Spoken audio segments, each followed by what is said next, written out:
एक छोटे से गांव के किनारे एक पुराना जंगल था। लोग कहते थे कि उस जंगल में रात के बाद कोई नहीं जाता क्योंकि वहां परियां रहती हैं।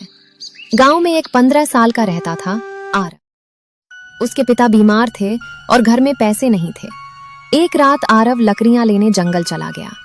जंगल के बीचों बीच उसे एक अजीब चमक दिखाई दी। वो धीरे धीरे आगे बढ़ा। अजीब चमक दिखाई दी। वो धीरे धीरे आगे बढ़ा और उसने देखा एक परी जमीन पर घायल पड़ी थी। उसके पंख टूट चुके थे। परी ने डरते हुए कहा, इंसान, मुझे मत पकड़ना, लोग हमें कैद कर लेते हैं।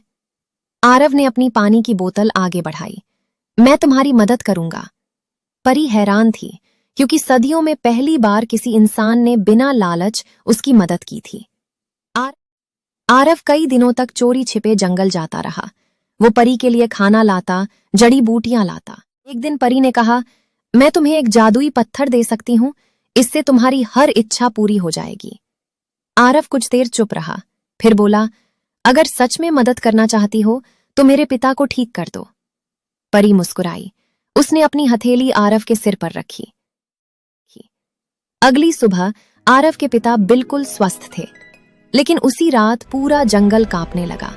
आसमान लाल हो गया। परी घबराकर बोली, परीलोक का दरवाजा बंद हो रहा है। अगर मैं अभी नहीं गई तो हमेशा के लिए यहीं फंस जाऊंगी। आरव की आंखें भर आईं। तो चली जाओ? परी ने धीमे से पूछा। अगर मैं चली गई तो क्या तुम मुझे भूल जाओगे? आरव मुस्कुराया। जिसे दिल याद रखे उसे भूलना मुश्किल होता है। परी की आंखों में आंसू आ गए। आसमान की ओर उड़ने लगी, लेकिन जाते जाते उसमें एक छोटी सी घंटी आरव को दी। जब तुम्हें लगे कि दुनिया में अच्छाई खत्म हो रही है, इसे बजा देना। और फिर वो गायब हो गई। साल बीत गए। आरव बड़ा हो गया। एक दिन गांव में भयानक सूखा पड़ा। लोग भूखे मरने लगे। तभी आरव को वो घंटी याद आई।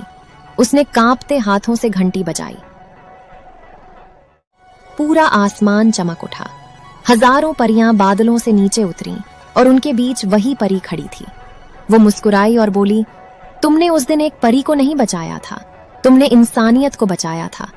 और उसी पल बारिश शुरू हो गई।